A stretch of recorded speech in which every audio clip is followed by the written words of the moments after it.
Olá, tudo bem, pessoal? Eu sou o professor Gabriel. Oi, gente, eu sou a professora Gabi. Seja bem-vindo ao quadro Se Liga no Portal, do programa Conexão Escola TV, elaborado pela Prefeitura de Goiânia por meio do Núcleo de Educação Conectada, o NEC, da Secretaria Municipal de Educação. Professora Gabi, vamos começar o Se Liga? Vamos lá!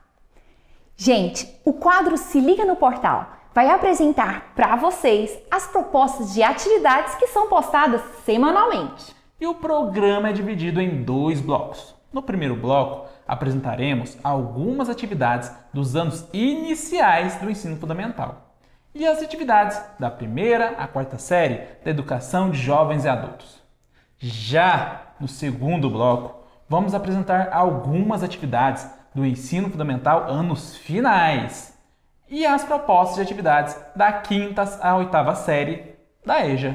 E só para lembrar, no portal Conexão Escola, você tem acesso a vídeos, animações e a outros recursos destinados à educação para serem usados em atividades pedagógicas complementares para a educação infantil, ensino fundamental e educação de jovens e adultos.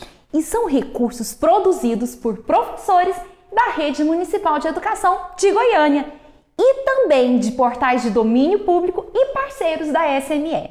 Então vamos começar a falar da nossa primeira proposta de atividade do professor José Neto, que produziu uma atividade com o título Saúde Auditiva e Visual, que é direcionada aos estudantes do 3º ano do ensino fundamental. Isso mesmo, professor Gabriel. Temos que entender que a poluição refere-se à degradação ambiental, que leva ao prejuízo da saúde, segurança e bem-estar do sujeito. A poluição sonora e visual, que se refere aos excessos de sons e aparatos visuais, sobretudo nos centros urbanos, ocasiona desconforto aos sujeitos e até mesmo pode levar à surdez no caso de exposição elevada aos ruídos. Agora é hora de assistir ao vídeo sobre saúde auditiva e visual, que foi produzida pelo professor José Neto. Vamos assistir? Vamos!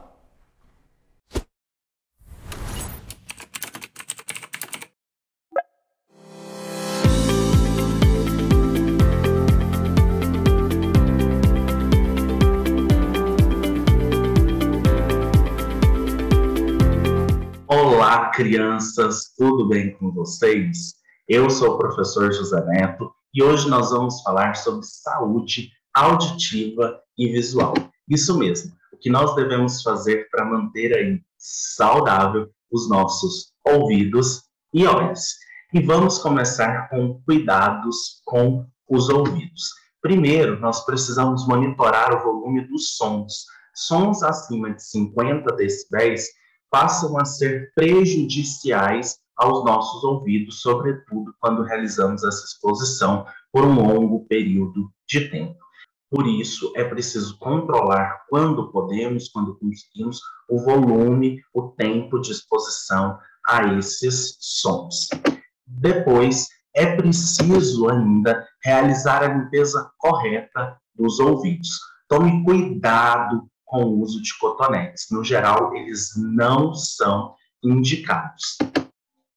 Bom, depois, evite usar fones de ouvido, sobretudo por um longo período de tempo e, sobretudo, com um volume muito alto. Às vezes, nós passamos na rua por uma pessoa e dá para ouvir, ela está de fone, mas nós conseguimos ouvir ainda os ruídos do que ela está ali escutando. Esse som, com certeza, está elevado e grande exposição por longo período de tempo pode provocar danos, pode levar o sujeito até mesmo à surdez.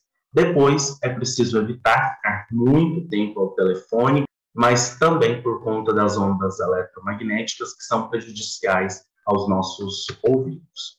Bom, depois, mantenha hábitos saudáveis, isso faz parte da qualidade de vida, e controle e previna doenças sistêmicas. Por fim, rejeite medicamentos sem prescrição. É preciso, quando tiver algum problema, procurar um profissional e vivencie momentos de silêncio. É preciso dar um descanso para os nossos ouvidos. Eu sei que é difícil, mas é possível. Depois, cuidado com os olhos. Primeiro, evite coçar os olhos, isso é prejudicial, os olhos são muito sensíveis. E ainda, use óculos de sol, inclusive em dias nublados. Bom, nós temos ainda o processo de que não devemos utilizar colírios sem a orientação de um médico. Qualquer problema é preciso procurar um profissional, é preciso lavar bem os olhos, com cuidado, e ainda piscar com frequência. Muitas vezes nós estamos desenvolvendo determinadas atividades, ficamos tão compenetrados que não realizamos esse movimento, que auxilia na lubrificação, no processo de umidade dos nossos olhos. Então é preciso piscarmos constantemente. E não utilize óculos de grau de outra pessoa. Já disse aqui e vou reafirmar. Se você está sentindo algum problema nos olhos, alguma dificuldade para visualizar os objetos, procure um profissional, certo? Ele é o mais indicado para aí conseguir te auxiliar e resolver o seu problema. E ainda, durma e se alimente adequadamente. Esses, então, são alguns cuidados que nós devemos ter com os ouvidos e os olhos. Fiquem ligadinhos sempre por aqui e logo mais voltamos com conceitos do campo das ciências da natureza. Tchau, até o próximo. Que vídeo interessante, né, Gabi? Mas agora vamos falar sobre outra proposta de atividade de matemática que foi produzida pela professora Luciana com o título Números em Toda Parte. Esta atividade tem como base as sequências didáticas propostas pelo programa Aprender Sempre, da SME Goiânia, com base no DCGO ampliado, e está destinada aos estudantes do 5º ano do ensino fundamental. Os números, pessoal, fazem parte do nosso dia a dia. Eles estão presentes nas brincadeiras, nas embalagens, nos relógios, no controle da televisão, no celular, nas nossas roupas, em tudo, né, Gabi? Isso aí. 1, 2, 3 e chegou a hora. Vamos assistir ao vídeo da professora Luciana sobre os números.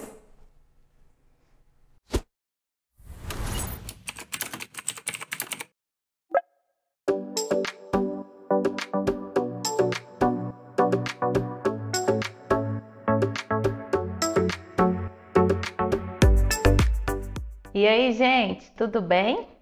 Eu sou a professora Luciana, estou aqui para trabalhar o componente matemática com as turmas de 2º a 5º ano. Ao meu lado, a professora Williane, nossa intérprete. A nossa aula de hoje tem como título Números em Toda Parte. Vamos ver do que se trata? Você já reparou que muitas coisas em nossa vida envolvem os números?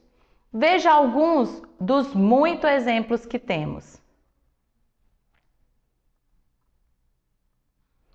Olha só, o controle remoto da nossa televisão possui muitos números. O calendário, que conta os dias do mês, também possui muitos números. E um exemplo que não poderia faltar é o dinheiro, que está relacionado com muitas atividades do nosso cotidiano, o nosso dia a dia. Viram a quantidade de exemplos que temos para falar que os números estão por toda parte? Vamos seguir? A principal função dos números é a de quantificar as coisas, ou seja, contar aquilo que for necessário à medida que as atividades que estão sendo realizadas exijam isso. Vamos ver um exemplo? Observe que através dos números podemos saber, por exemplo, a quantidade de pessoas de uma região. Podemos contar a população. Olha só essa linha de evolução populacional de um lugar. Outra função dos números é a de se classificar e indicar a posição de um objeto conforme uma ordem estabelecida. Esse exemplo eu tenho certeza que você já viu. Os números tornam possível saber qual foi a classificação em uma competição. Por exemplo, quem ficou em primeiro, segundo, terceiro, quarto e por aí vai. Agora, ainda temos outra função dos números, que é a de medição. Podemos descobrir a distância entre duas cidades. Você conhece as unidades de medidas? Vamos relembrar algumas delas. Para medidas menores, usamos o centímetro ou o metro. Já para distâncias maiores, usamos o quilômetro. Como unidade de tempo, temos segundos, minutos, horas, dias, semanas, meses, bimestres que correspondem a 2 meses, trimestres que correspondem a 3 meses, semestres que correspondem a 6 meses, anos que correspondem a 12 meses e várias outras unidades de medidas que você conhecerá mais tarde. Já para medirmos o peso, usamos o grama ou o quilograma. Os números também nos possibilitam identificar as coisas. Por exemplo, quando você vai ao supermercado, quase todas as mercadorias que você compra no supermercado industrializadas possuem um código de barras. Você já observou? O código de barras identifica esse produto. Os números nos fornecem dados e é através da leitura correta que somos capazes de interpretar o espaço em que vivemos.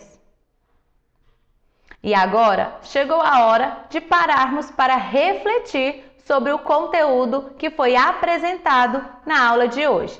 Vem comigo! Nessa aula, vimos que os números estão presentes em nosso dia a dia. E agora quero que você pense e responda. Em quais ações do seu dia você mais se depara com o uso dos números? Você acha que é importante saber a função deles em cada contexto? Depois de você pensar sobre tudo que trabalhamos na videoaula de hoje, é hora de realizar as atividades que estão no portal Conexão Escola. Tenho certeza que você dará um show de conhecimento. E se você tiver alguma dúvida, não se esqueça, pode voltar aqui e assistir novamente. Eu espero que você tenha aprendido muito e não se esqueça, estamos aqui para contribuir com o seu processo de aprendizagem. Certo? Um beijo e até a próxima aula. Tchau, tchau. Gabi, então vamos começar a contar os nossos materiais aqui no estúdio para ver se está faltando alguma coisa, se precisa comprar alguma coisa, né? Vamos sim. E você conta e eu vou registrando tudo aqui. E agorinha, nós voltamos do intervalo, pessoal. Espera aí.